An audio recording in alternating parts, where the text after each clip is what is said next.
11 जून को नई पार्टी का ऐलान करेंगे सचिन पायलट। पायलट ने कांग्रेस से बगावत को लेकर दिए बड़े संकेत। राहुल गांधी की अमेरिका से वापसी के बाद पायलट को मनाने की होगी अंतिम कोशिश। सचिन पायलट और अशोक गहलोत के बीच सुलह 48 घंटे भी नहीं चल पाई। पायलट ने मीडिया के सामने बयान दे दिया कि उनके जो मुद्दे हैं वो हैं, ना मुद्दे खत्म हुए हैं और ना मुद्दे उठाने वाला कमजोर पड़ा है। जब तक सवालों के जवाब नहीं मिलेंगे तब तक सवाल करते रहेंगे। सचिन पायलट का बयान कांग्रेस की अशोक गहलोत सरकार के लिए मुश्किलें खड़ी कर रहा है।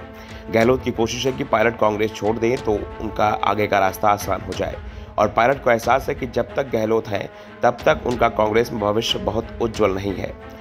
3 साल से तो पायलट बिना किसी पद के ही काम कर रहे हैं, सिर्फ पार्टी का प्रचार कर रहे हैं, लेकिन अब पायलट ने बड़ा संकेत दे दिया है।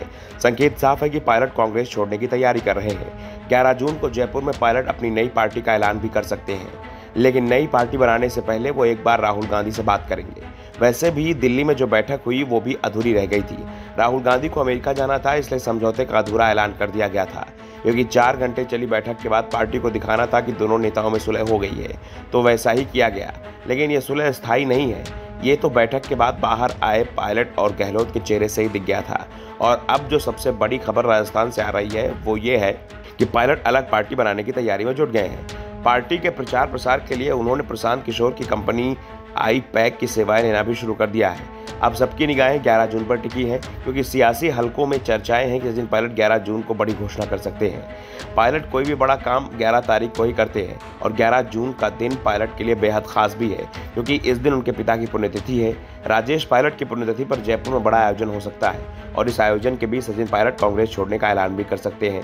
दरअसल हाल ही में एक मीडिया रिपोर्ट में दावा किया गया है कि सचिन पायलट प्रशांत किशोर की चुनावी मैनेजमेंट कंपनी आई-पैक के संपर्क में है और सचिन पायलट नई पार्टी बनाने की रणनीति पर काम कर रहे हैं। एक न्यूज रिपोर्ट में आई-पैक के कर्मचारियों के हवाले से कहा गया है कि सचिन पायलट का मन अब भी कांग्रेस में ही है, लेकिन अगर उनकी मांगें पूरी नहीं होती हैं तो वो एक बड़ा कदम उठा सकते हैं।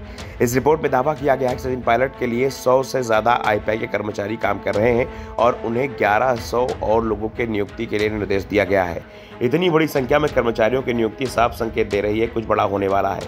4 महीने बाद ही राजस्थान विधानसभा चुनाव का ऐलान हो जाएगा। ऐसे में पायलट नई पारी शुरू करने की तैयारी में है। हालांकि यह दावा किया जा रहा है सचिन पायलट कांग्रेस को छोड़कर किसी दूसरे दल में शामिल नहीं होंगे, वो अलग पार्टी ही बनाएंगे। वैसे इस समय सचिन पायलट के लिए हर दल के दरवाजे खुले रख छोड़े हैं। बीजेपी पायलट का स्वागत करने को तैयार है, लेकिन पायलट शायद बीजेपी में नहीं जाएंगे। दूसरी ओर राजस्थान में तीसरी ताकत बनकर उभर चुके हनुमान बेनीवाल ने भी पायलट को अपने साथ आने का न्योता दिया है। बेनीवाल ने कहा कि अगर पायलट अपनी पार्टी अलग बनाते हैं तो वो पायलट की पार्टी समझौता करने और पायलट गठबंधन की ओर सीएम उम्मीदवार घोषित करने को भी तैयार है। अब सभी की नजरें राहुल गांधी पर टिकी हुई है। सचिन पायलट कोई भी फैसला लेंगे तो राहुल गांधी के चर्चा के बाद ही लेंगे। ब्यूरो रिपोर्ट, द नव दर्पण न्यूज।